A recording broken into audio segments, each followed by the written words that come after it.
Sudah direkam ya?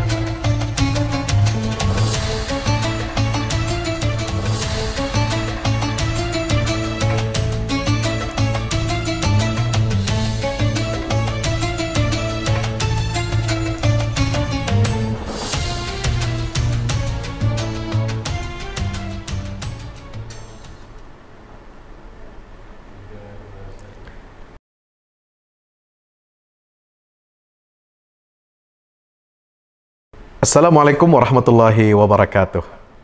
Alhamdulillah, salatu wassalamu ala rasulillah wa ala alihi wa sahbihi wa mawalah, la hawla la quwata illa billah. Sahabat-sahabat, teman-teman, pemirsa nge-share yang dirahmati Allah Subhanahu wa Ta'ala, apa kabarnya?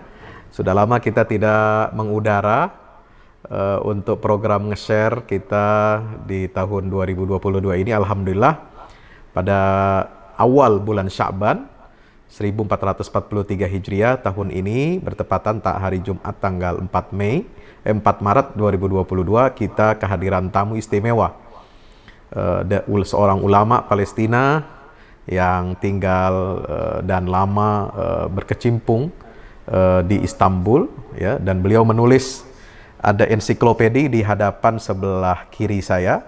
Ini ada judulnya Ensiklopedi Buku Emas Baitul Maqdis, ya, menuju pembebasan tanah suci yang diberkahi oleh Allah Subhanahu wa Ta'ala.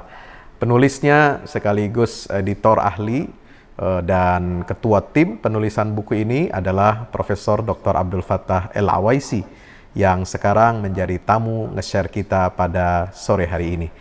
Tema kita insya Allah akan berbincang tentang kewajiban ulama melahirkan generasi yang membebaskan Baitul Maqdis, yaitu generasi Nuruddin dan Salahuddin. Apakah mungkin bisa terulang kembali dalam sejarah kita di masa yang akan datang? Ahlan wa sahlan bi qudum wa al-wafd al-murafiq li fadilatil Ustadz Dr. Abdul Fattah Al-Awaisi fi rihab Madinat Jakarta, wa a'tadhir min fadilatikum ana lam altaqi musbaqan wa in kunna tab'an nahnu daiman ala ittisalin billah subhanahu wa ta'ala fi mawdu' Masjid Al-Aqsa Al-Mubarak. Fa fadilatikum satatahaddatsuna an mawdu' ta'sil al-ma'rifi li khutbatin Nabi SAW fi tahrir Baitul Maqdis, wa ba'da dhalika sanuhawir aw natahawar hawla mawdu' wajibil ulama fi takhrij jailin nasril mansyud Bismillah subhanahu wa ta'ala. Ana muqaddimul barnamaj Fahmi Salim Zubair, mudir Al-Fahmu Institute atau Fahmil Quran, muassasah da'awiyah Quraniyah li nashri mafahimil Quranil Karim fi rubu' Indonesia. Ahlan wa sahlan bikum wa tafaddalu mashkuran ma'juran. Barakallahu fikum wa fi jazakumullahu khairan. Bismillahirrahmanirrahim. Alhamdulillah, wassalatu wassalamu ala rasulillah wa ala alihi wa sahbihi wa man wala. Rabbi shrah li sadri wa yassir li amri wahlul 'uqdatan min lisani yafqahu qawli. Sahih annana lam naltaqi wajhan li wajh, walakinna al-qulub kama qala Allah subhanahu wa ta'ala ma وأوضحه رسول الله صلى الله عليه وسلم. ما تعارف منها اختلف وما تناكر منها اختلف، فنسأل الله تبارك وتعالى أن نكون ممن تعارفوا وتآلفوا وكانت قوتهم خالصة لوجهه الكريم، لعل الله يظلنا في ظله يوم لا ظل إلا ظله. Ya, beliau tadi Prof menyampaikan mukaddimah, ya, setelah memuji Allah, salawat kepada Nabi SAW.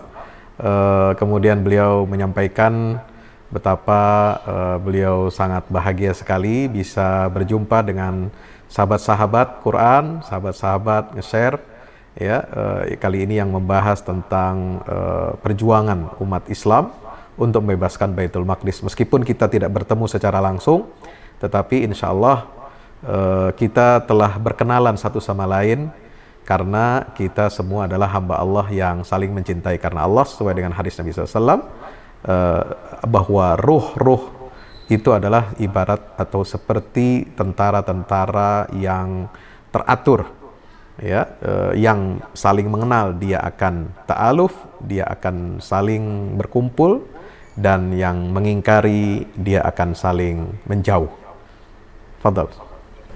ومع الأسف أن الأمة في زماننا الحالي لا تعلم أن رسول الله صلى الله عليه وسلم قد وضع خطة استراتيجية لتحرير بيت المقدس. هذا لأن بيت المقدس في زمن محمد صلى الله عليه وسلم كان محتلا. يعني ليلة الإسراء والمعراج عندما أسري الرسول صلى الله عليه وسلم إلى المسجد الأقصى من المسجد الحرام كان المسجد الأقصى محتلا، وبالتالي الرسول عليه الصلاة والسلام وضع خطة استراتيجية، ولكن الأمة في زماننا في هذا الزمان لا تعرف، وكتب السيرة لم تفرد بابا خاصا بخطة النبي صلى الله عليه وسلم. فمن فضل الله ومنته أني من دراستي لسيرة الرسول صلى الله عليه وسلم توقفت واستخرجت هذه الخطة النبوية لتحرير بيت المقدس. Ya, sangat disayangkan sekali, kata Prof. Abdul Fattah, bahwa kebanyakan dari kita umat Islam tidak mengenal bahwa Nabi SAW ternyata telah memberikan panduan, ya, memberikan khittah atau strategi, ya, panduan strategis bagaimana kita harus membebaskan Baitul Maqdis. Sebab ketika peristiwa Isra dan Mi'raj dari Masjidil Haram ke Masjidil Aqsa, pada saat itu Masjidil Aqsa dalam keadaan terjajah, ya, saat itu sedang dijajah oleh Kekaisaran Romawi yang berkuasa di atas negeri Baitul Maqdis itu. Nah, Nabi SAW dalam banyak kitab sirah, ya, diterangkan bahwa kalau kita menggali dan mengambil runutan atau kajian yang serius terhadap sirah Nabi SAW, maka kita akan dapat mengambil kesimpulan mutiara-mutiara yang luar biasa tentang bagaimana strategi Nabi SAW untuk membebaskan Baitul Maqdis. Dan tidak banyak memang para peneliti ataupun ulama yang dapat mengambil strategi Nabi SAW ini. Dengan taufik Allah Subhanahu Wa Taala, dengan izin Allah, saya bersama tim, ya, berupaya keras untuk menyajikan dan mengangkat strategi Nabi SAW dalam membebaskan Baitul Maqdis ini seperti yang tertuang di dalam buku itu. Walhamdulillahi Rabbil Alamin. الآن هذه الخطة الاستراتيجية قد كما كتبتها باللغة العربية قد تم ترجمة هذه الخطة في هذا الكتاب الذي صدر قبل أيام من وصولي هنا إلى أندونيسيا. الآن أيوة. طيب خلاص تمام. أوكي تمام. وفي هذا الكتاب هنالك فصل كامل يتكلم عن هذه الخطة النبوية بالتفصيل وبجزئياتها الحمد لله رب العالمين. Ya, jadi di buku ini yang beliau tulis, ya, yang sudah terbit dalam bahasa Indonesia, Roadmap Nubuwah untuk membebaskan Baitul Maqdis, itu ada pembahasan khusus, bab khusus secara terperinci, detil, bagaimana strategi Nabi SAW memberikan panduan kepada kita untuk membebaskan Baitul Maqdis. ولكن في حديثنا اليوم سأركز فقط على الجانب الإعداد المعرفي، لأن كان هنالك في الخطة إعداد معرفي وإعداد سياسي وإعداد عسكري. أنا هنا سنتكلم إن شاء الله في هذا اليوم فقط عن الإعداد المعرفي إن شاء الله تعالى. Ya, di dalam pembahasan di buku ini menitik beratkan 3 hal, yaitu harus kita umat ini mempersiapkan aspek kognitif, ya, pengetahuan, dan ini modal dasar untuk membebaskan Baitul Maqdis. Kemudian ada juga persiapan politik, ya, harus ada keadaan situasi politik yang kondusif, kita menciptakan kondisi itu. Dan yang ketiga adalah persiapan militer.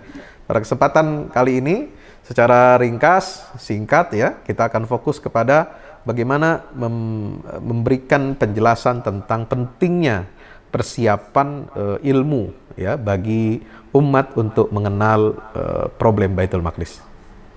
ومع الأسف هذا الجانب جانب الإعداد العلمي والمعرفي أغفلته الأمة في زماننا الحالي في 100 سنة الماضية وركزت على الجوانب السياسية والعسكرية والإغاثية مع أن الإعداد المعرفي هو الأساس الذي بنى عليه الرسول صلى الله عليه وسلم الإعدادات الأخرى التي تلت ذلك. Ya, sayang sekali umat Islam ini selama hampir 1 abad ya, problem Palestina dan Baitul Maqdis ini terlalu memfokuskan kepada penyelesaian politik ya, sehingga terjadi ya beberapa hal ya penyimpangan-penyimpangan karena tidak memiliki pondasi landasan persiapan ilmu pengetahuan. Ya, kebanyakan umat memilih jalur politik atau kemudian jalur militer untuk menyelesaikan sengketa yang mereka anggap itu sebagai konflik antara Arab dan Israel. Tapi tidak kembali kepada panduan nubuah tentang bagaimana dasar pondasi ilmu pengetahuan sesuai dengan alam pandangan hidup Islam yang disampaikan Rasulullah SAW. ولعل هذا يكون سببا من أسباب أننا حتى الآن لم نستطع أن نحرر المسجد الأقصى لأننا اعتمدنا في صراعنا مع العدو الصهيوني الجانب السياسي والجانب العسكري دون أن نبنيهما على الجانب المعرفي كما فعل الرسول صلى الله عليه وسلم. Ya, barangkali inilah yang dapat menafsirkan atau menjelaskan kepada kita mengapa kita sampai hari ini gagal untuk merebut kembali dan membebaskan Baitul Maqdis. Karena umat Islam effortnya, tenaganya lebih fokus untuk mencari penyelesaian politik atau militer dan mengabaikan atau tidak menitik beratkan kepada aspek ilmu pengetahuan berdasarkan informasi berita-berita dari Nabi SAW. Sehingga inilah yang menurut saya merupakan pangkal masalah, dan ini yang insya Allah akan menjadi dasar bagi kita untuk membebaskan Baitul Maqdis. وهنا أتساءل قبل أن أتكلم لازلت في المقدمة وهنا أتساءل كيف لأمة أو لشخص أو لجماعة أن تساهم في تحرير بيت المقدس وهي لا تعرف عن بيت المقدس ولا قيمة بيت المقدس ولا أهمية بيت المقدس إنما مرتبطة بالمسجد الأقصى عاطفيا فقط. Ya, saya saat ini sampai bertanya-tanya, dan kita semua berhak untuk bertanya, bagaimana mungkin ya umat Islam mampu untuk membebaskan Baitul Maqdis secara politik dan militer, sementara umat ini, pemimpin, ulama itu tidak memiliki pemahaman yang komprehensif, ya, persiapan ma'rifi atau ilmu pengetahuan tentang pentingnya Baitul Maqdis sesuai dengan keterangan-keterangan dari baginda Rasulullah SAW yang berangkat dalam malam Isra dan Mi'raj. Dan inilah yang menyebabkan kita menjadi pertama gagal paham, lalu kemudian gagal dalam melakukan aksi dan tindakan. Hanya mengandalkan aspek emosional semata, terutama aspek emosional kemanusiaan, dan tidak berdasarkan kepada hadis-hadis, kabar-kabar, informasi yang bersumber dari Nabi SAW tentang keutamaan Baitul Maqdis. إذن لنبدأ في الموضوع، وسأقسم الموضوع إلى قسمين. القسم الأول ما قبل في الإعداد المعرفي، أنا فقط لن أتكلم في الإعدادات الأخرى، سأتكلم مع أحبتي اليوم في الإعداد المعرفي، والإعداد المعرفي سأقسم إلى قسمين: الإعداد قبل الإسراء والمعراج والإعداد بعد الإسراء والمعراج. Ya, saya akan fokuskan sebagaimana tadi saya sampaikan, kita akan fokus kepada aspek ilmu, ya, ilmu nubuwah yang melandasi aksi dan gerakan kita untuk membebaskan Baitul Maqdis. Nah, persiapan ilmu ini oleh Nabi SAW itu dibagi menjadi 2 tahap. Ya, ilmu tentang Baitul Maqdis sebelum perjalanan Isra dan Mi'raj, dan yang kedua adalah ilmu atau ma'rifah tentang Baitul Maqdis setelah peristiwa Isra Mi'raj terjadi. القسم الأول ما قبل الإسراء والمعراج، وأبدأ وأقول على بركة الله أن الإعداد المعرفي بدأ منذ بعثة محمد صلى الله عليه وسلم في مكة المكرمة، بل في السنوات الأولى المبكرة إن لم يكن في اليوم الأول من بعثته صلى الله عليه وسلم بدأ الإعداد المعرفي لتحرير بيت المقدس.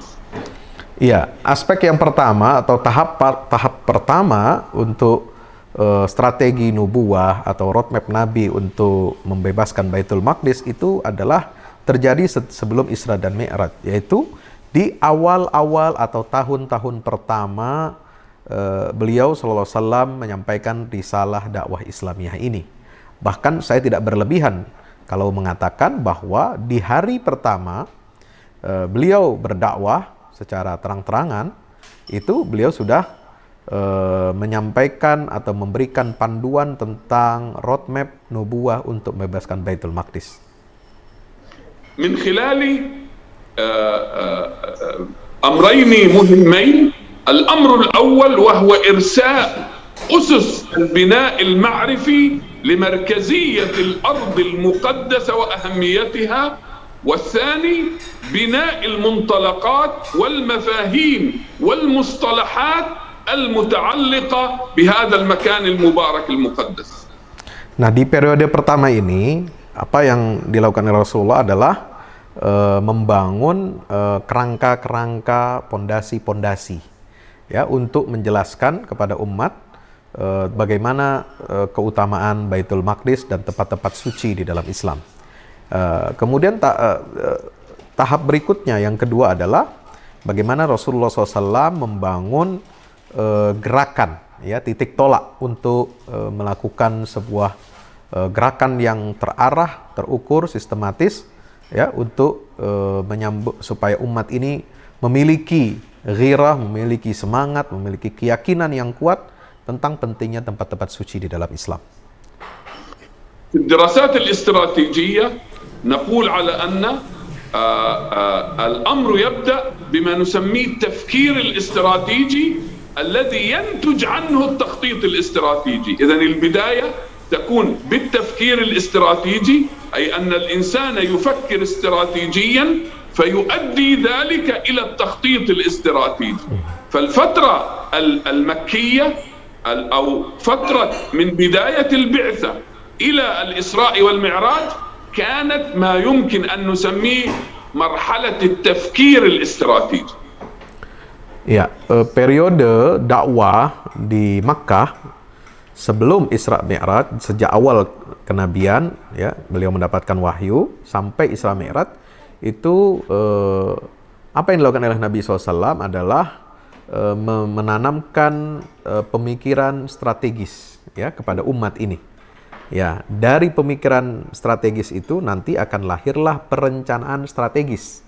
Dan boleh dikatakan bahwa periode 10 tahun pertama dakwah Nabi di Makkah Al-Mukarramah sebelum Isra dan Mi'raj itu beliau, ya, mencanangkan, ya, bagaimana pemikiran yang strategis ini tumbuh di hati dan sanubari umat yang beriman kepada Allah.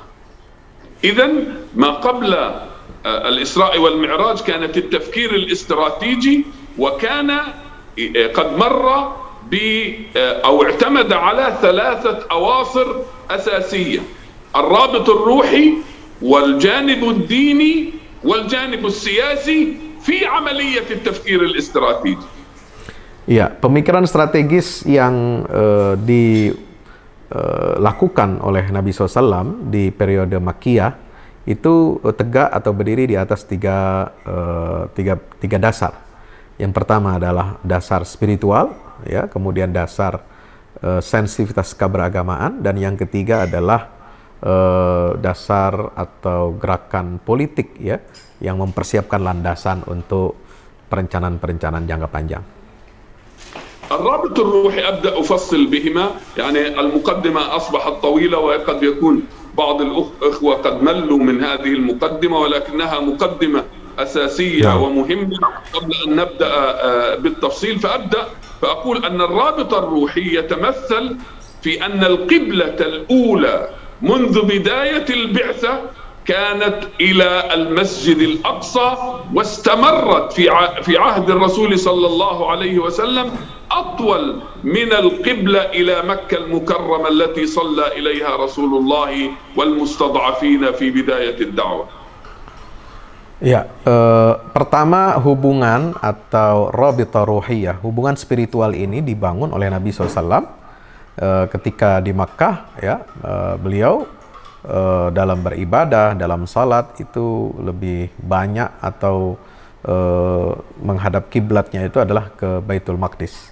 Ya, ini membuktikan selama 13 tahun dakwah Nabi SAW di Makkah, yang tentu saja periode ini lebih panjang daripada dakwah di Madinah yang hanya 10 tahun, itu menunjukkan bahwa penanaman tentang pemikiran strategis tentang pentingnya Baitul Maqdis ini berjalan lebih lama, ya, dari periode dakwah yang ada di Madinah. مع الأسف علماءنا الأجلاء كانوا يذكروا أن الرسول صلى الله عليه وسلم صلى باتجاه المسجد الأقصى فقط 16 أو 17، ونسوا على أن 16 أو 17 كانت بعد هجرته صلى الله عليه وسلم إلى المدينة، ولكن كان في مكة المكرمة قبل أن تفرض الصلاة. نعرف على أن كان هنالك صلاة الغداة وصلاة العشاء وصلاة قيام الليل، كما نفهم من سورة المزمل وسورة المدثر التي نزلت في الفترة المبكرة الأولى، وكانت القبلة التي يتجه إليها الرسول صلى الله عليه وسلم هي باتجاه المسجد الأقصى.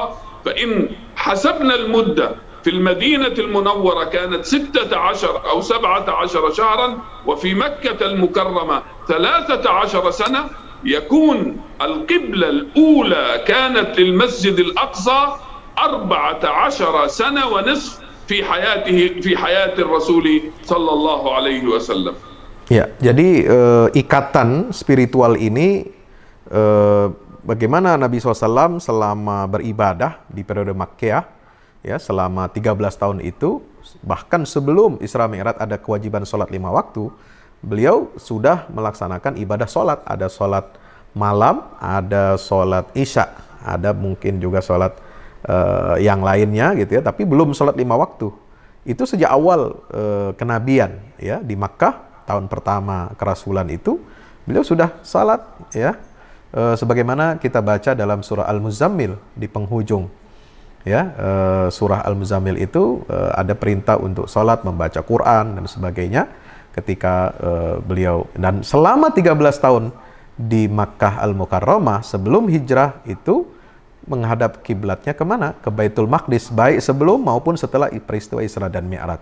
Kemudian ditambah lagi 16 bulan atau satu riwayat yang lain mengatakan 17 bulan setelah hijrah Nabi di Madinah, itu beliau juga masih menghadap kiblatnya ke Baitul Maqdis. Artinya lebih dari 14,5 tahun dalam periode dakwah Rasulullah SAW yang totalnya kurang lebih 23 tahun, jadi 14 tahunnya itu adalah beliau menghadap sholat itu ke Baitul Maqdis. Ini sangat luar biasa. وكدليل بسيط وسريع في هذا اللقاء الطيب الذي نحن نقرأ أن الأرقم ابن أبي الأرقم عندما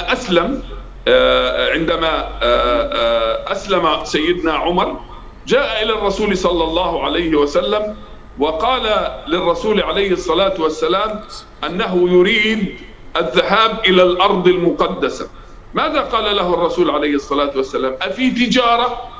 يعني هل تريد أن تذهب في تجارة؟ لأن نعرف على أن رحلة الشتاء والصيف التي كانت تذهب من مكة كما نقرأ في قوله تعالى رحلة الشتاء والصيف، فكانوا يتاجرون.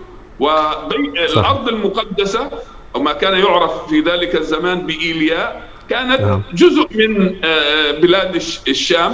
فظن الرسول عليه الصلاة والسلام أن الأرقم ابن أبي الأرقم كان يريد أن يذهب للتجارة، فقال لا يا رسول الله، إنما أريد أن أذهب لأصلي في المسجد الأقصى، أريد أن أذهب لأصلي في المسجد الأقصى. فهذا يوضح. تفضل. هذا كلام الأرقم ولا سيدنا عمر؟ هذا كلام الأرقم ابن أبي الأرقم في حواره مع رسول الله صلى الله عليه وسلم. ذكري لعمر بن الخطاب كان أنه جاء إلى الرسول الأرقم بعد إسلام عمر. Oke. Baik, teman-teman yang dirahmati Allah, ada satu riwayat yang menarik ya, dialog antara Nabi SAW dengan murid-muridnya setelah peristiwa masuk Islamnya Umar bin Khattab. Ini kan menggegerkan kota Mekkah, menggegerkan para elit, para pemimpin dan juga rakyat Mekkah yang menolak dakwah risalah Nabi SAW.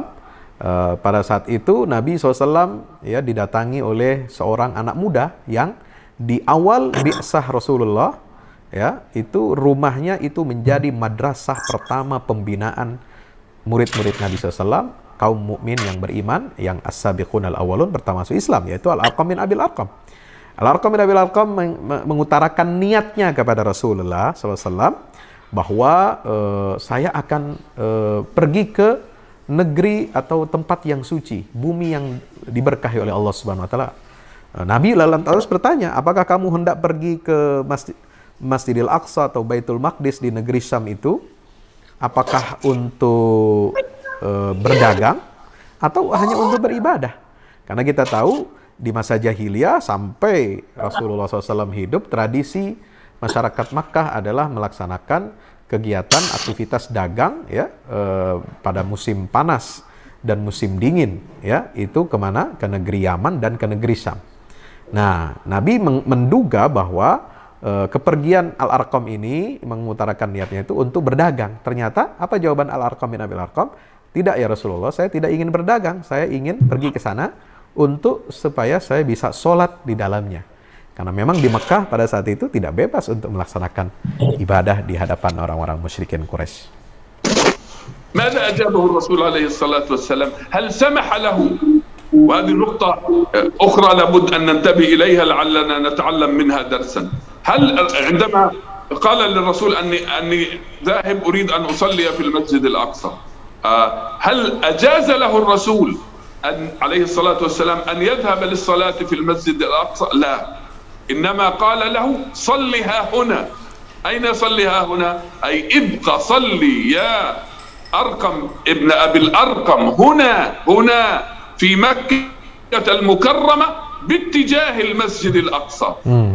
هذا الجواب من الرسول عليه الصلاة والسلام دفعنا إلى مناقشته بين عدد من العلماء، فتوصلنا على هذا الرأي، على أن منع الرسول عليه الصلاة والسلام للأرقم ابن أبي الأرقم من أن يذهب يصلي في المسجد الأقصى أن المسجد الأقصى محتل، وبالتالي منع الرسول عليه الصلاة والسلام له من زيارة المسجد الأقصى والصلاة فيه سببها أن المسجد الأقصى محتل.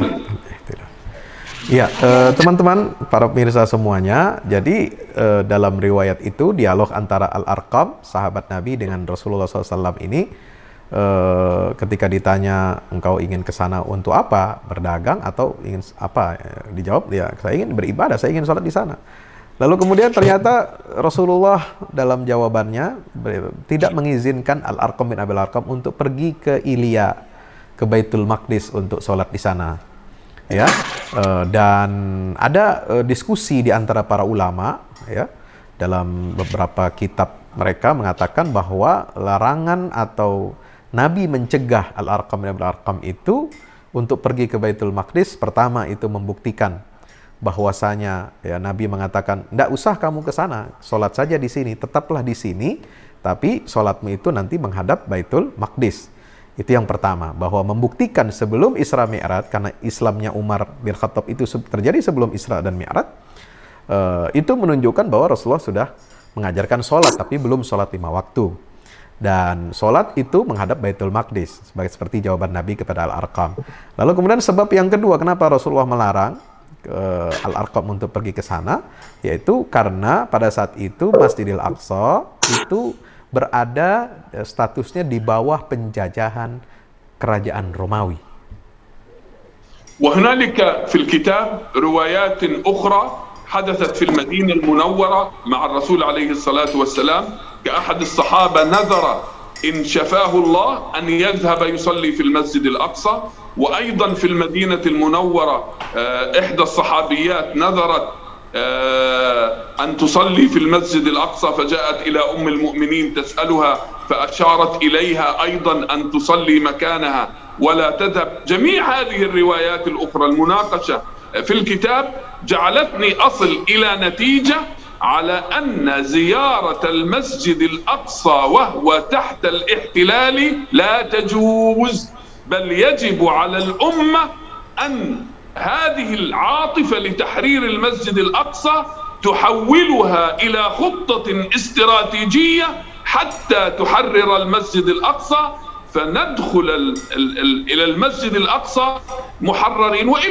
وإلا يعني لو في زماننا الحالي أخ أو أخت من أندونيسيا ذهبوا إلى المسجد الأقصى وهو تحت الاحتلال وأخذ صورة سيلفي مع قبة الصخرة ونشرها وكأنه حرر المسجد الأقصى، فيخمد في نفسه حب تحرير المسجد الأقصى. لا، نحن نريد أن يبقى حب تحرير المسجد الأقصى يغلي في قلوبنا وفي عقولنا حتى نحول هذا إلى خطة استراتيجية، فندخل مع أمة محمد فاتحين مهللين مكبرين. عندها سترتاح أنفسنا النفس المسلم بإذن الله تبارك وتعالى. Ya, sebenarnya para pemirsa yang dirahmati Allah, selain riwayat dialog antara Al-Arqam dengan Rasulullah SAW ini, ada juga beberapa riwayat dialog ataupun perbincangan antara Nabi dengan para sahabat-sahabat yang lain, di mana sahabat, bahkan ada sahabat wanita yang meminta izin kepada Rasulullah untuk bisa salat, pergi ke Baitul Maqdis ya untuk melaksanakan ibadah salat di sana, beribadah. Tapi Nabi tetap melarangnya atau mencegahnya. Salat saja di sini ya, di negeri ini, baik itu di Makkah ataupun di Madinah ya, karena para ulama itu mengambil kesimpulan bahwa dari berbagai riwayat itu, ketika mendiskusikan riwayat-riwayat hadis ini, sampai pada kesimpulan bahwa Nabi SAW ingin ya umat Islam itu tidak begitu saja mengunjungi atau bertamasya atau bepergian ke Masjidil Aqsa pada saat masjid itu dalam keadaan ya di bawah penjajahan asing. Ya, dulu di zaman Nabi penjajahan Romawi dan sekarang di bawah penjajahan negara Zionis Israel. Nah, kenapa demikian? Ya, itu tujuannya satu dari Rasulullah SAW larangan itu terjadi, yaitu apa? Untuk supaya umat Islam ini memelihara kerinduan yang memuncak, yang tinggi. Ya, kemudian untuk umat ini menjaga nyalanya semangat atau berkobarnya semangat perjuangan untuk membebaskan Baitul Maqdis. Jadi kita harus menahan-nahan diri, menunda perjalanan ke Masjidil Aqsa sebagaimana tadi dicontohkan oleh Prof.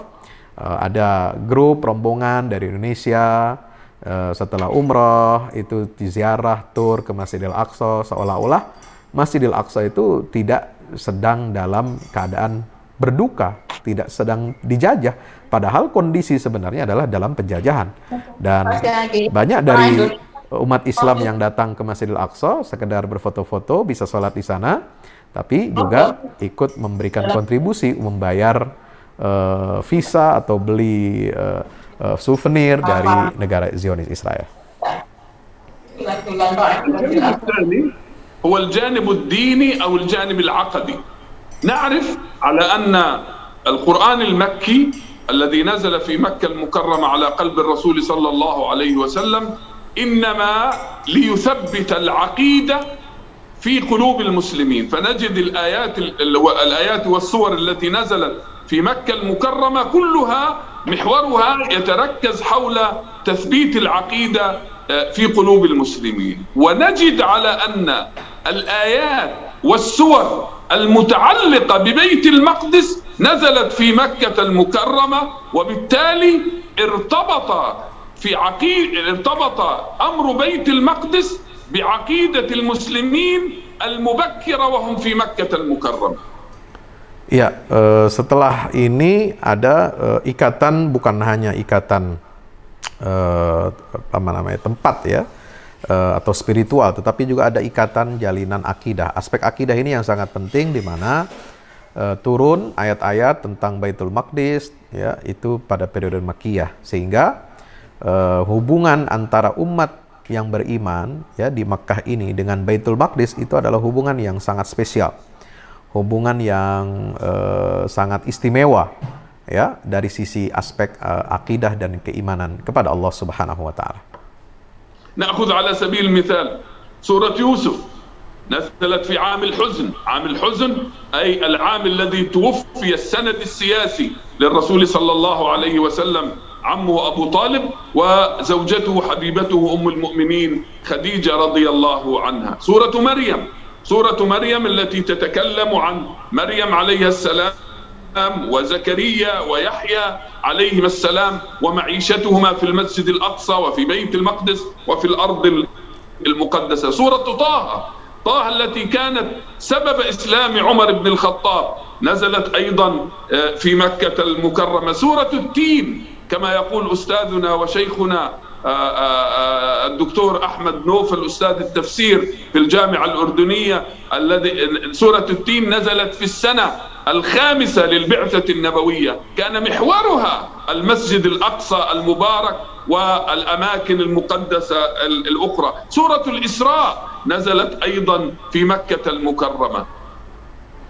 Ya, teman-teman dirahmati Allah, di dalam periode Makkiyah ini banyak sekali turun surat-surat ya Al-Quranul Karim kepada Nabi SAW, wahyu melalui Jibril yang menceritakan tentang nabi-nabi terdahulu, orang-orang saleh terdahulu, yang erat kaitannya ketika membaca surat itu kita akan dapat merasakan situasi tempat di mana mereka tumbuh, di mana mereka hidup, di mana mereka berjuang menegakkan dakwah ini. Seperti surat Yusuf, itu kondisi Baitul Maqdis terang benderang tentang kisah surat Yusuf. Ada lagi surat Maryam, bagaimana proses persalinan Maryam, kemudian bagaimana awal ketika Maryam ini di dalam kandungan orang tua ibundanya, istri Imran ya, dan kemudian dididik oleh Nabi Zakaria. Itu semua terjadi di Baitul Maqdis, di Masjidil Aqsa. Kemudian turun lagi surat Toha, lalu kemudian surah Al-Isra, tentu saja surat Bani Israel. Ini menunjukkan, membuktikan kepada kita semua bahwa begitu banyak surat-surat Makkiyah yang menanamkan benih-benih kecintaan dan rasa kepemilikan umat Islam ini terhadap Masjidil Aqsa. الجانب الثالث أنا أحاول أخي الحبيب أن أختصر في الحديث، أن التفاصيل موجودة في الكتاب إن شاء الله، وبإمكان الإخوة والأخوات الفضليات أن يطلعوا عليها. أنتقل إلى الرابط الثالث في التفكير الاستراتيجي وليس التخطيط الاستراتيجي، في التفكير الاستراتيجي، وهي الجانب السياسي من خلال قبل الإسراء والمعراج آيات القرآن الكريم أبرزت البعد المحلي والإقليمي والدولي لبيت المقدس. Ya, ayat-ayat yang berkenaan dengan Isra dan Mi'raj ini itu menunjukkan beberapa dimensi yang strategis ya, baik itu dimensi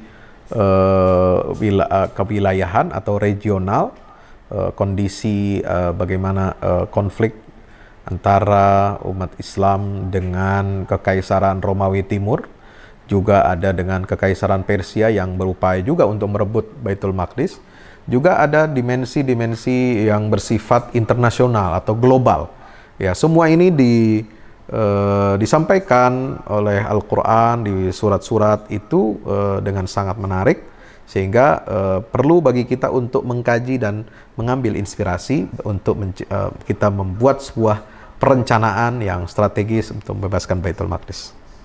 فمثلا سورة التين أبرزت البعد الإقليمي عندما تحدث رب العزة عن والتين والزيتون، والتين والزيتون هنا دلالة على بيت المقدس كما قال العلماء، وهنا حديث مفصل. هنالك كتيب صغير أيضا ترجم للأندونيسية لكن لم يطبع حول سورة التين وملامح التحرير القادم للمسجد الأقصى. فسورة التين باختصار أبرزت البعد الإقليمي الحديث حول بيت المقدس التي تمثلها التين والزيتون، وطور سينين والتي تمثل مصر لأن سيناء جزء من مصر، وهذا البلد الأمين الذي تمثله مكة المكرمة. Ya, terutama sekali kalau kita bicara aspek agama ini, ya, itu kita mengenal. Saya akan menyampaikan satu surat, ya, yang banyak sekali dihafal oleh kaum muslimin, ya, surat At-Tin.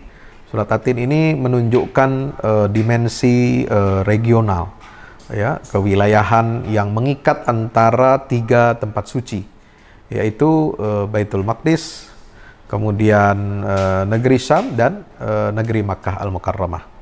Ya, Tin dan Zaitun itu adalah ada di Baitul Maqdis, ya. Kemudian Tur Sina itu adalah Mesir, ya, tempat hijrahnya Nabi Ibrahim alaihissalam, tempat hijrahnya Nabi Musa alaihissalam, tempat hijrahnya juga Nabi Yusuf alaihissalam. Juga Siti Maryam juga pernah sampai ke wilayah Tur Sina itu. Kemudian diikat dengan wilayah Hadzal Baladil Amin, yaitu negeri Makkah Al-Mukarramah. أما البعد الدولي فتمثله سورة الروم. سورة الروم أبرزت البعد الدولي لبيت المقدس وتصارع القوى الدولية في ذلك الزمان الروم والفرس للسيطرة على بيت المقدس. وهذه السورة أيضا كما يقول علماءنا على أنها نزلت في السنة السادسة للبعثة النبوية الشريفة. ألف لام ميم، غلبت الروم في أدنى الأرض. ما هي أدنى الأرض؟ أرض بيت المقدس. كان هنالك تصارع بين الروم والفرس للسيطرة على هذا المكان. لماذا؟ لأنه جيوبوليتيكيا، هذا ندرس في علم العلاقات الدولية، لأن السيطرة على بيت المقدس يعني السيطرة على العالم. فالروم كانت تريد أن تسيطر على بيت المقدس، والفرس كانت تريد أن تسيطر على بيت المقدس حتى تكون لهم السيادة العالمية والدولية. Ya, surat yang kedua yang ada pada periode Makkiyah ini yang menarik untuk kita ketahui adalah surah Ar-Rum. Surat Ar-Rum kita tahu awal-awalnya itu berkisah tentang pertarungan antara 2 raksasa negara adidaya, yaitu Persia dan Romawi. Mereka berkonflik, mereka perang berabad-abad, dan apa yang terjadi pada periode turunnya surat Ar-Rum ini kepada Nabi SAW adalah pada saat itu Kekaisaran Romawi dikalahkan oleh Persia, dan kemudian, ya, kurang dari 9 tahun, yang mana surat Ar-Rum ini turun pada tahun ke-6 kenabian, kurang dari 9 tahun kemudian di periode Madinah, ya, ternyata Romawi berhasil membalas kekalahannya dan menang atas pasukan kerajaan Persia. Nah, ini membuktikan 2 negara daya ini sebenarnya konfliknya adalah dalam rangka menguasai dan merebut Baitul Maqdis. Karena siapa yang menguasai Baitul Maqdis, dia menjadi penguasa dunia. Nah, itulah rahasianya kenapa Allah menurunkan surat Ar-Rum ini untuk menggambarkan aspek pertarungan, ya, yang berdimensi global antara 2 negara raksasa adidaya, dan bagaimana Allah mempersiapkan kemunculan umat Islam, ya, umat Rasulullah SAW ini sebagai kekuatan yang akan merebut Baitul Maqdis, ya, dari kekuatan Romawi di masa Umar bin Khattab. سورة الإسراء أيضا سورة مكية، وسورة الإسراء تتكلم عن أكثر من فسادين وعلوين لبني إسرائيل. ومع أنه لم يكن هنالك يهودي واحد أو شخص واحد من بني إسرائيل يعيش في مكة المكرمة، ومع هذا سورة الإسراء تتكلم عن بني إسرائيل وعلوهم وفسادهم الذي سيواجه بعد ذلك في نهاية سورة الإسراء عندما قال الله تبارك وتعالى فإذا جاء وعد الآخرة يوضح لنا ما الذي سيحدث. النقطة التي أريد أن أقولها هنا على أن سورة الإسراء نزلت في مكة المكرمة مع أنه لم يكن هنالك يهودي واحد ولا شخص من بني إسرائيل حتى يعطي انطباع للأمة المسلمة لتستعد في تفكيرها إلى الصراع الذي سيحدث مع بني إسرائيل. Ya, surat yang ketiga yang ada di periode Makkiyah, menarik untuk kita kaji, teman-teman, adalah surat Bani Israel. Surat Bani Israel ini diawali dengan ayat yang menjelaskan tentang peristiwa Isra dan Mi'raj, lalu kemudian setelah itu ayatnya berbicara sampai ayat ke-7 berbicara tentang gambaran masa depan, ya, setelah Isra dan Mi'raj ini.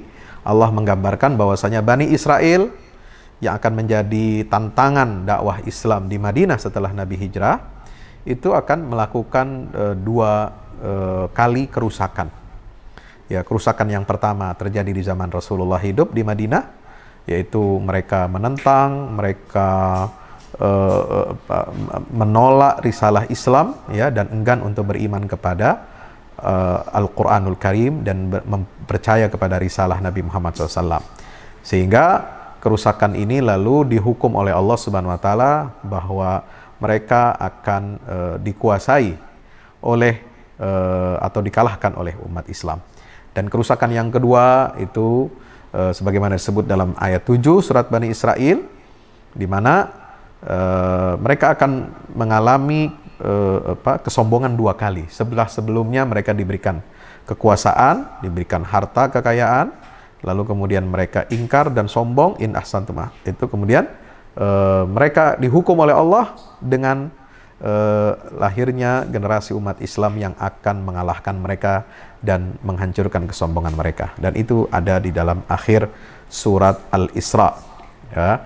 Wa qulna min ba'dihi li bani Israil askunul arda fa idza jaa wa'dul akhirati ji'na bikum lafifa.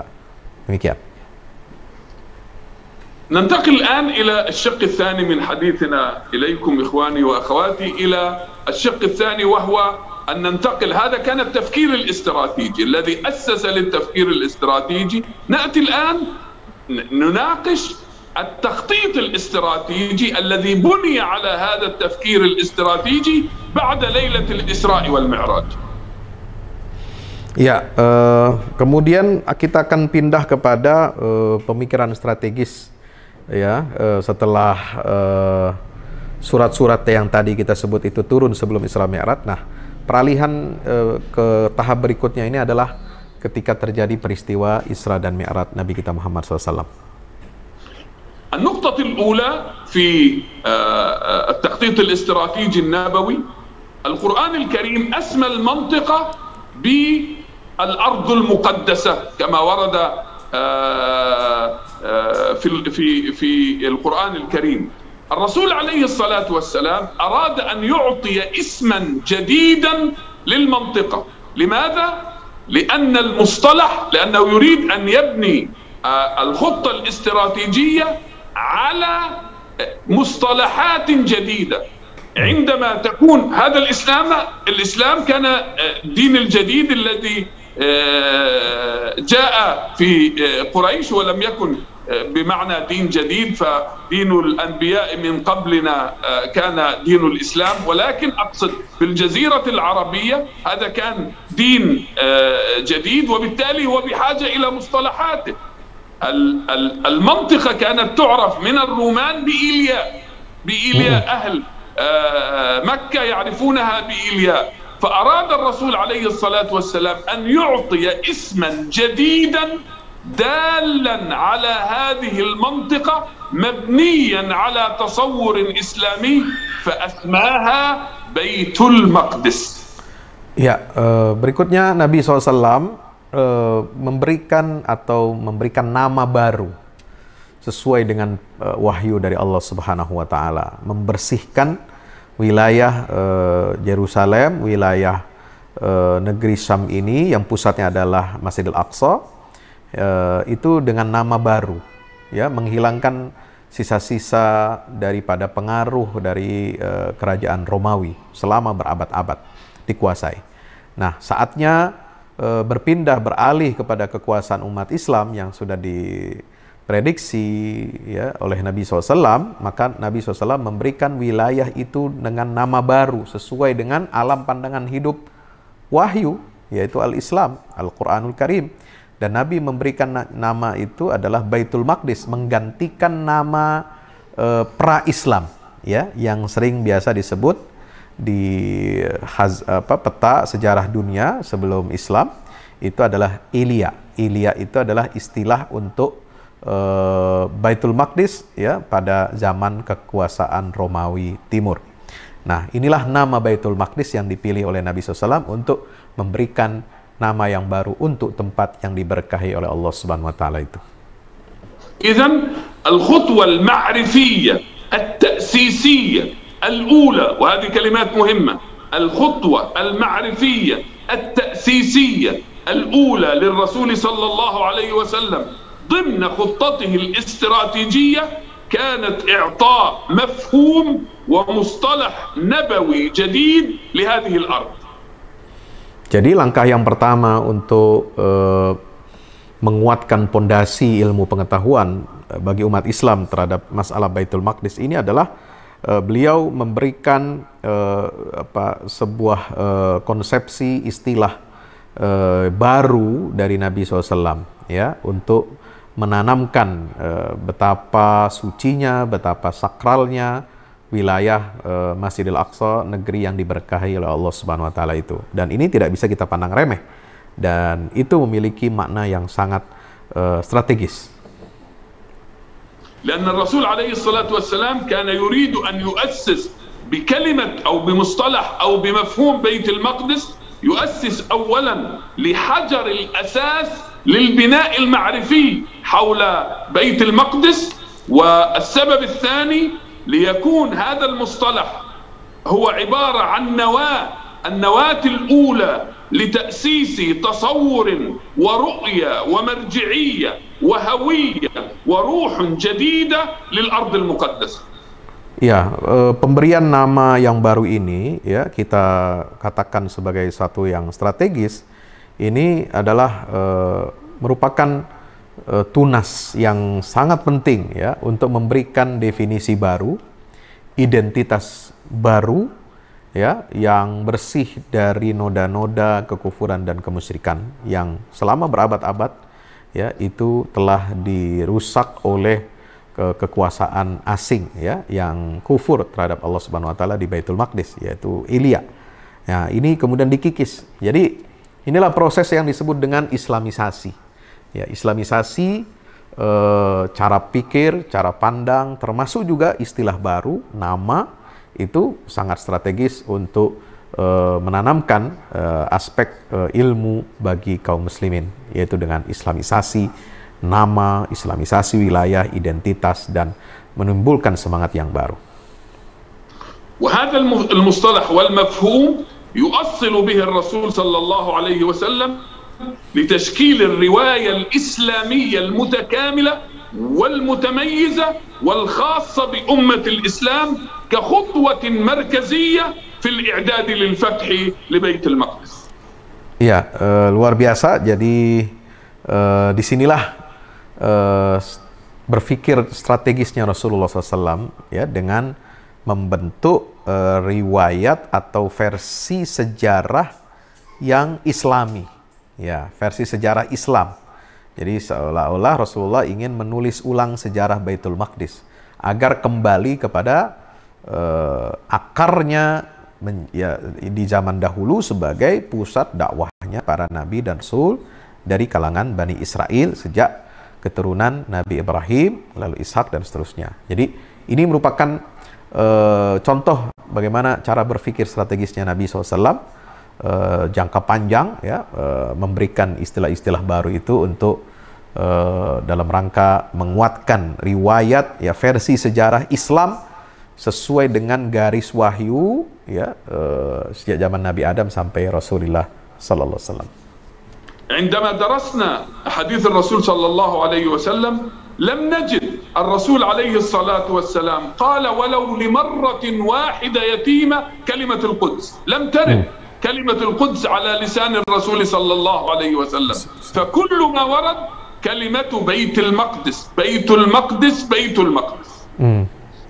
Ya, maka sangat menarik sekali dalam adabiyat, ya, dalam kebiasaan Rasulullah SAW menyebut wilayah Al-Quds itu tidak pernah Nabi SAW sekalipun dalam hadis-hadisnya, dan ini bisa dicek, bisa dilacak, tidak pernah Nabi menyebut kota itu, tempat yang suci itu dengan kota Al-Quds. Tapi selalu Nabi SAW menyebutnya dengan istilah Baitul Maqdis atau Baitul Muqaddas.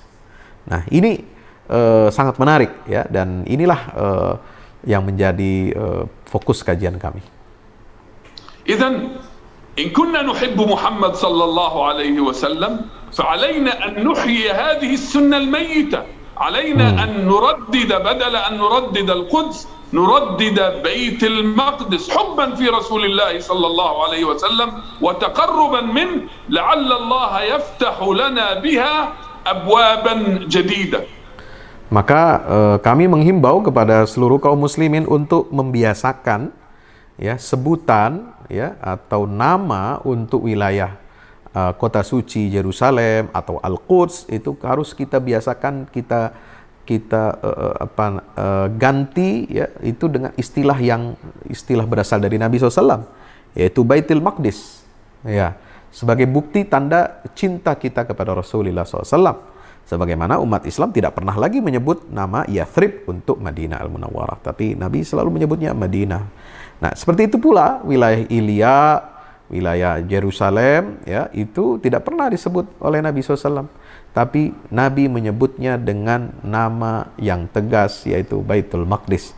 Mari kita sosialisasikan hal ini dan menjadi kebiasaan kita dalam percakapan, dalam taklim, dalam dalam penulisan, dalam ceramah dan lain sebagainya menggunakan kata atau istilah Baitul Maqdis.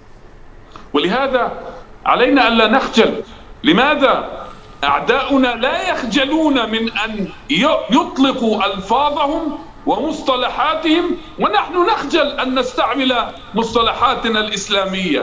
الأرض المقدسة بالمصطلح القرآني أو البيت المقدس بالمصطلح النبوي. وهنا أريد أن أقول لإخواني وأخواتي، عندما كنت أدرس في بريطانيا في الجامعات البريطانية ومجرد ما نذكر كلمة القدس أو ترجمتها بالإنجليزية جيروسالم يتبادر إلى ذهن الغربي أو البريطاني بشكل خاص أننا نتكلم عن القدس اليهودية.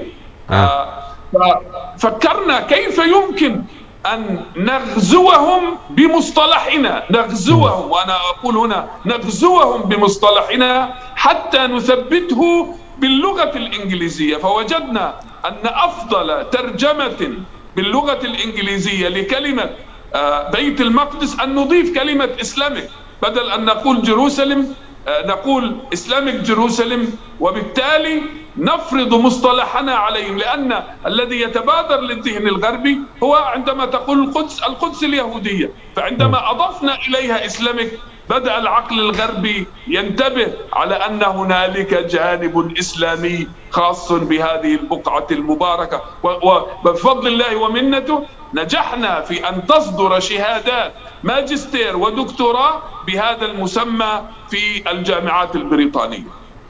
Ya, maka teman-teman semua, kita jangan malu, apalagi minder menggunakan dan membiasakan penggunaan istilah yang langsung dilisankan oleh Nabi kita Muhammad SAW, yaitu Baitul Maqdis. Jangan lagi kita menggunakan istilah Al-Quds atau Yerusalem, atau lebih kecil lagi Yerusalem Timur, ya. Karena itu semua adalah istilah-istilah dari Yahudi, ya, istilah dari penjajah Inggris di abad ke-19 dan sampai awal abad ke-20. Dan ini tidak menguntungkan kita. Kalau kita ingin ya masuk ke jantung musuh, kita ingin memerangi ataupun berperang dengan musuh, ya, dan bisa mengalahkan mereka, maka kita harus menggunakan istilah kita, istilah yang khas Islami, yaitu Baitul Maqdis, yang mana terjemahan Inggrisnya yang paling tepat adalah Islamic Jerusalem. Jadi bukan hanya sekedar Jerusalem, kota suci Urshalim, itu istilah Romawi, kemudian Yahudi, kemudian Nasrani, ya. Tetapi kita harus menggunakan istilah kita sendiri, yaitu Baitul Maqdis, ya, yang padanan Inggrisnya adalah Islamic Jerusalem.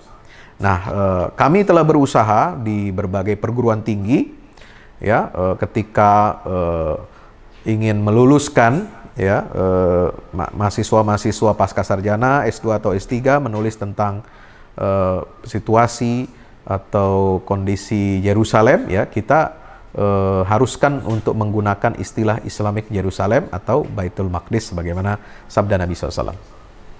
خلاصة هذه النقطة حتى ننتقل لنقطة أخرى. خلاصة هذه النقطة: نحن في زماننا الحالي والبيت المقدس والمسجد الأقصى محتل، علينا أن نصر بل نفعل كل شيء من أجل أن نبرز المصطلح النبوي بيت المقدس. وبالمناسبة عندما نقول بيت المقدس، مدينة القدس هي جزء صغير، إنما بيت المقدس كما وصفت في زمن الرسول صلى الله عليه وسلم والصحابة والتابعين إلى فترة قريبة قبل الاستعمار هي إقليم جغرافي كبير يتجه شمالا وجنوبا، وجزء منه في البحر المتوسط، والجغرافيين المسلمين تكلموا عنه بالتفاصيل، ولكن مع الأسف الشديد نسينا المصطلح ونسينا حدوده الجغرافية، ونسينا قول عبد الله بن عمر عن بيت المقدس أن حدوده مقدسة كحدود مكة والمدينة المنورة. نحن نعرف الحدود المقدسة ليست الأدارية، الحدود الدينية المقدسة لمكة والمدينة، ولكن مع الأسف الشديد نسينا أن حدود بيت المقدس وليس حدود القدس، حدود بيت المقدس حدود مقدسة ثابتة دائمة، وعلينا أن ننتبه إلى هذه النقطة بشكل كبير جدا. Ya, kita harus menggunakan istilah Baitul Maqdis ini. Kenapa? Karena memiliki makna yang sangat strategis, ya. Itu menunjukkan wilayah geografis yang sangat besar sebenarnya, mulai dari arah utara sampai ke selatan, termasuk sebagian besar wilayah Laut Mediterania, pantai Laut Mediterania yang ada di bumi Syam itu namanya seluruhnya sampai ke wilayah selatan berbatasan dengan Hijaz, itu adalah Baitul Maqdis, ya. Artinya seluruh negeri Syam, termasuk dalamnya Palestina, Yordania, Lebanon, dan Syria, itu adalah sebuah wilayah besar, ya, yang disebut dengan Baitul Maqdis. Dan Masjidil Aqsa, kota Baitul Maqdis itu sendiri, kota Al-Quds itu sendiri adalah bagian kecil dari wilayah Baitul Maqdis. Dan ini makna strategisnya, artinya umat Islam harus kembali kepada cara berpikir strategis seperti ini, ya, bahwa titik-titik, lokasi-lokasi historis, ya, kemudian secara geografis juga kita harus kuasai untuk menimbulkan suatu semangat baru bagi kita menghadapi tantangan di masa kini. النقطة الثانية في الإعداد المعرفي ضمن الخطة الاستراتيجية أن رسول الله صلى الله عليه وسلم ما كان ينام كل ليلة إلا يقرأ سورة الإسراء. Langkah kedua dalam menegakkan, ya, aspek ma'rifah, ya, ilmu pengetahuan kita tentang Baitul Maqdis ini adalah Nabi membiasakan dirinya setiap malam itu beliau sebelum tidurnya selalu membaca surat Al-Isra, ya, sebagaimana diriwayatkan dalam beberapa hadis yang ada, terutama tentang keutamaan surah Al-Isra. Jadi Nabi membiasakan dirinya. Ya, ini untuk apa? Untuk menanamkan satu keyakinan ya, kemudian selalu teringat peristiwa Isra Mi'raj, teringat peta akhir zaman yang disebutkan oleh Allah di dalam awal surat Al-Isra ini, kemudian juga teringat dengan sifat-sifat hamba-hamba Allah yang dapat membebaskan Baitul Maqdis dan peran sentral Al-Quran sebagaimana yang sering diulang-ulang dalam surat Al-Isra itu untuk menjadi pedoman kita semuanya. روى الترمذي عن أم المؤمنين عائشة رضي الله عنها أنها قالت كان النبي صلى الله عليه وسلم لا ينام حتى يقرأ سورة الزمر والإسراء.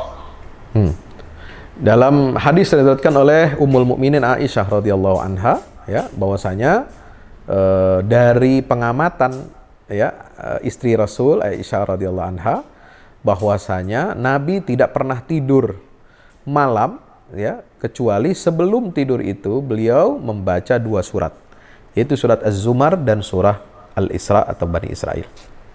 مرة أخرى سورة الإسراء نزلت في مكة ولم يكن هنالك يهود، والرسول عليه الصلاة والسلام كما تقول أمنا عائشة أصبح من سنته أنه يقرأ سورة الإسراء كل ليلة قبل أن ينام. لابد أن يكون هنالك سر في سورة الإسراء حتى يقرأها الرسول صلى الله عليه وسلم كل ليلة. Ya, kita tahu bahwasanya surat Al-Isra ini turun di Makkah dalam peristiwa Isra dan Mi'raj, ya.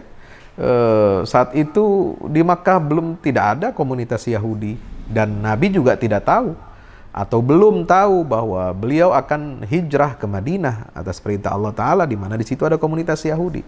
Maka menarik sekali kalau kita kaitkan fakta, ya, sejarah tadi bahwa saya belum ada komunitas Yahudi, belum ada tantangan Yahudi di Madinah, Nabi tidak tahu itu semua, tetapi kemudian Rasulullah membiasakan dirinya sejak di Makkah setelah peristiwa Isra Mi'raj itu selalu setiap malam Nabi SAW membaca surat Al-Isra ini yang isinya justru tentang Bani Israel.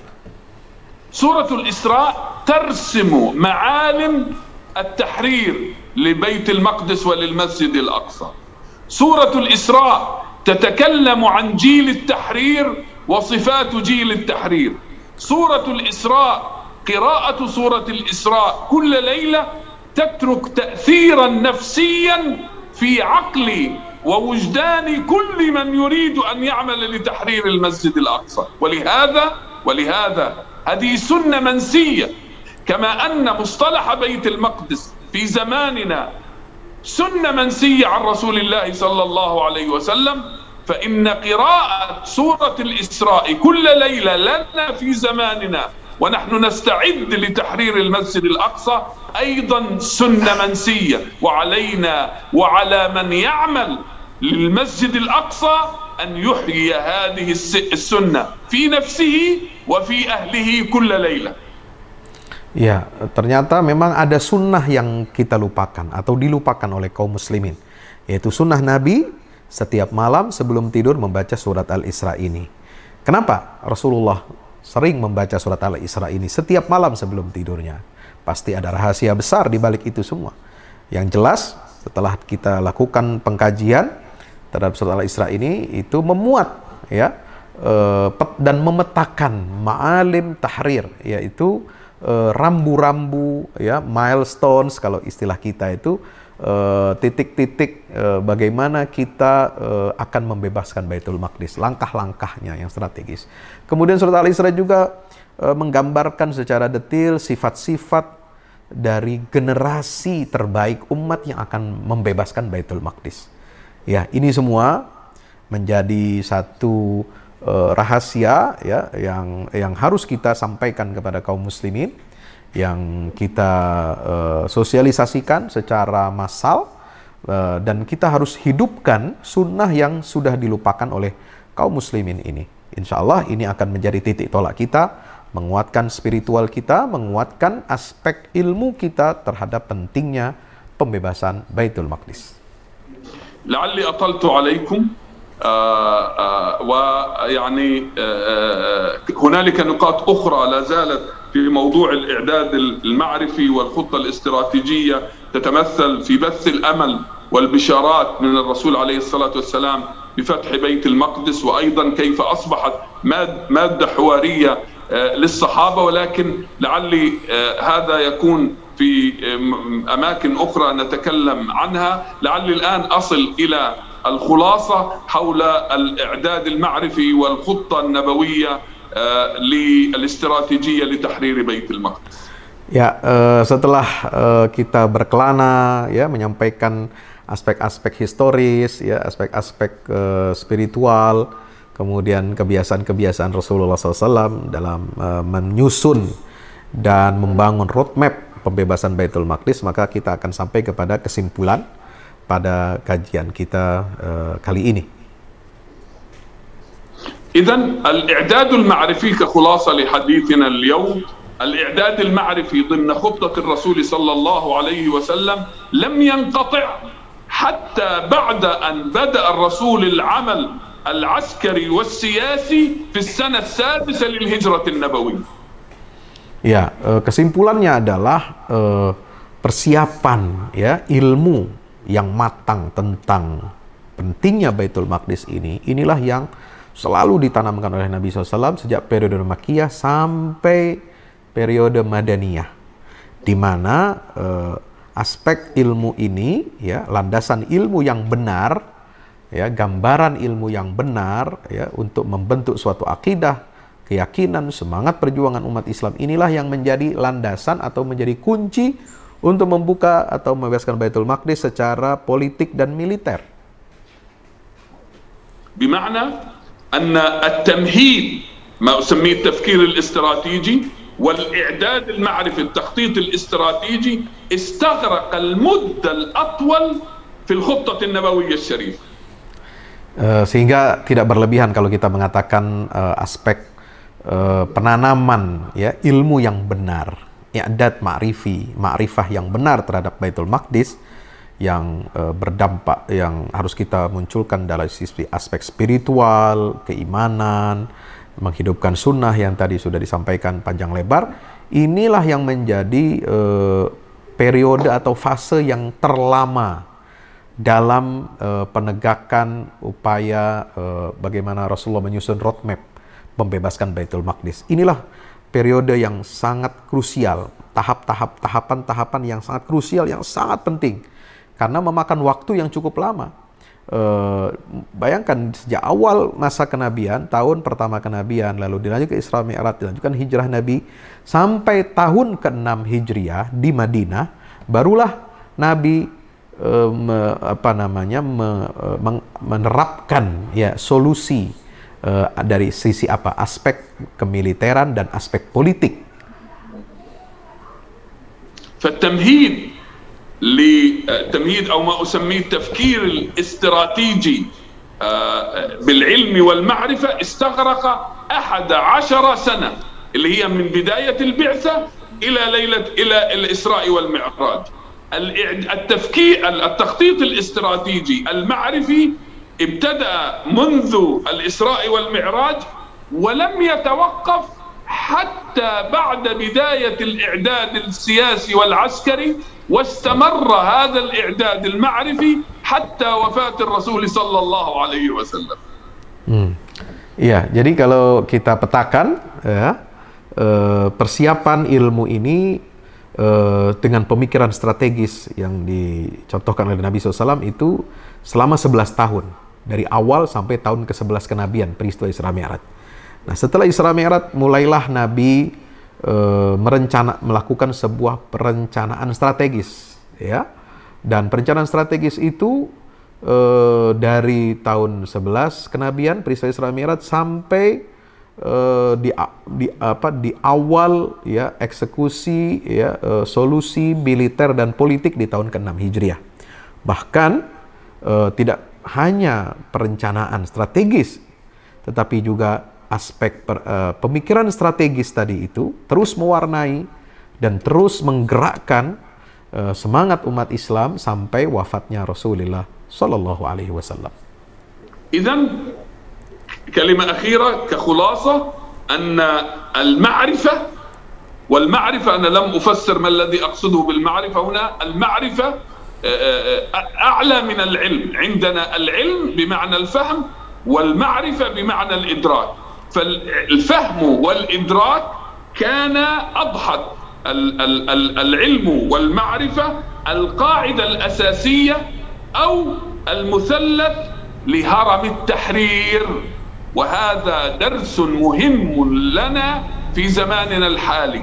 إن أردنا وأنا أكرر إن أردنا أن نحرر المسجد الأقصى وبيت المقدس، علينا أن نتبع هذه الخطة ونهتم بالجانب العلمي والمعرفي حول بيت المقدس والمسجد الأقصى المبارك. بارك الله فيكم وجزاكم الله ألف خير. Ya, sebagai inti dari kesimpulannya adalah kalau kita ya bertekad ingin membebaskan Baitul Maqdis, maka kita harus mencontoh pemikiran strategis, perencanaan strategis Nabi SAW yang membentang dari awal tahun kenabian sampai beliau wafat, dan itu tegak dari dengan tiga pondasi yang beliau istilahkan dengan segitiga. Ya, segitiga yang membentuk piramida upaya kita untuk merebut kembali Baitul Maqdis tidak lepas dari tiga hal ini. Yang pertama adalah i'dad ma'rifi, persiapan, kematangan ilmu, ya, akidah yang benar, tasawur, gambaran yang benar tentang Baitul Maqdis. Baru setelah ini berjalan dengan baik, ya, masuk ke dalam hati kita, dalam akal pikiran kita, dalam tindakan-tindakan kita, baru kita bisa menghasilkan solusi dari sisi aspek politik dan kemiliteran. Dan tiga hal ini yang harus kita lakukan, mau tidak mau, politik dan militer harus ikut atau berkiblat kepada aspek ma'rifah atau ilmu pengetahuan yang berdasarkan wahyu nubuwah Nabi kita Muhammad sallallahu alaihi wasallam. Saya kira ini yang dapat kami sampaikan, ya. Semoga Allah memberkahi kita semuanya, memberkahi majelis ini, dan saya mohon dimaafkan atas segala kekurangan dan jika ada kesalahan. Assalamualaikum warahmatullahi wabarakatuh. Ya, para pemirsa, tadi materi yang disampaikan oleh beliau ini panjang lebar, ya. Ini kesimpulan intisari dari buku yang cukup tebal itu, luar biasa. Kita dapat kuliah 2 SKS, kurang lebih 1,5 jam sejak awal kita mulai tema podcast nge-share ini, dan dalam waktu 1,5 jam kalau hitungan saya mengajar itu ya kurang lebih 2 SKS lah ya, yang mestinya ya buku ini disarikan ya minimal itu dalam 16 SKS barangkali, tapi kemudian disarikan intisarinya ini ada pada pertemuan kita. Luar biasa. Roadmap nubuah untuk membebaskan Baitul Maqdis, dan itu tersimpulkan di dalam beberapa surat Al-Quranul Karim.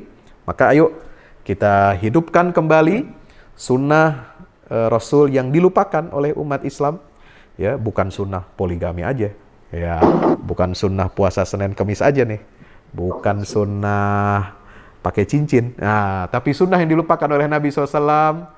Ya, yang harus kita hidupkan, kita syiarkan, kita gelorakan kembali adalah ayo setiap malam sebelum tidur kita baca surat Al-Isra, surat Bani Israel. Insya Allah di pelupuk mata kita, dalam pikiran kita, dalam kalbu kita tertanam kuat ya milestones, ya batu-batu pijakan untuk membebaskan Baitul Maqdis, karena disitulah letak persiapan mental, spiritual, dan ilmu kita, makrifat kita tentang pentingnya Baitul Maqdis ini dalam kehidupan kaum muslimin. Sehingga kita harus memiliki dua hal. Pertama adalah al-fahmu wal ilm. Ya, jadi ilmu itu adalah ujungnya adalah pemahaman. Kemudian makrifah adalah penguasaan, al-idrak.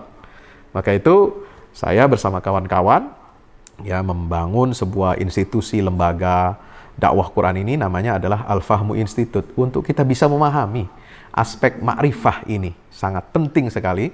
Dan momentum bulan Rajab, bulan Sya'ban, kita akan menyambut bulan suci Ramadan. Ayo kita hidupkan sunnah Nabi kita Muhammad SAW ini, bagaimana kita membangun pemikiran yang strategis, perencanaan yang strategis, dan langkah-langkah yang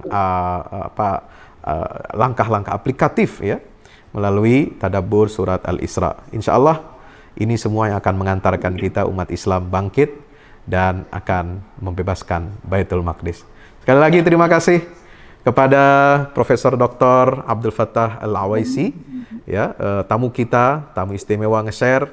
Beliau jauh-jauh dari Istanbul dan sekarang berada di tanah air di Indonesia selama kurang lebih 2 bulan sampai insya Allah sampai bulan Ramadan. Luar biasa, beliau akan keliling roadshow, memberikan pemahaman tentang pentingnya ma'rifah, al-ilm, al-ma'rifah, al-janibul ma'rifi kepada umat Islam di tanah air kita. Sekali lagi, terima kasih dan apresiasi setinggi-tingginya kepada Institut Al-Aqsa Internasional, Sahabat Al-Aqsa, tim yang menemani Profesor Dr. Abdul Fattah Al-Awaisi. Mudah-mudahan perjumpaan kita ini bermanfaat bagi kita di dunia dan di akhirat. Terima kasih. Syakarallahu li fadilatikum wa jazakumullahu anna wa anil ummal islamiyah khairal jaza. Aqulu qawli hadza astaghfirullah li wa lakum. Wassalamualaikum warahmatullahi wabarakatuh. Waalaikumsalam warahmatullahi wabarakatuh.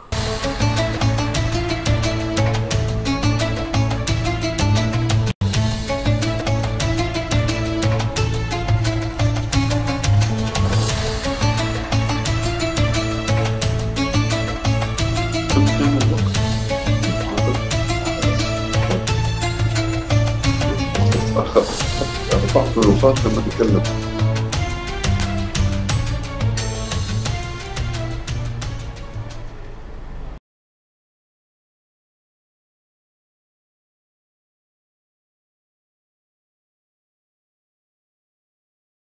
Al-Fahmu Institute mempersembahkan serangkaian buku karya Ustadz Fahmi Salim LCMA. Buku pesan-pesan tauhid untuk negeri di masa pandemi. Buku mutiara ilmu-ilmu Al-Quran. Ada diskon 20% untuk buku tafsir sesat 58 esai kritis wacana Islam di Indonesia dan buku kritik terhadap studi Al-Quran kaum liberal. Anda dapat memesannya melalui layanan WhatsApp di nomor 08777 063 7192 dengan format pemesanan ketik nama, alamat lengkap, nomor handphone, dan jumlah buku yang diorder. Ongkos kirim di luar harga buku dan menyesuaikan wilayah dengan paket standar. Lampirkan juga bukti transfer Anda ke rekening BNI Syariah di 0631 748573. Tunggu apa lagi? Pesan sekarang.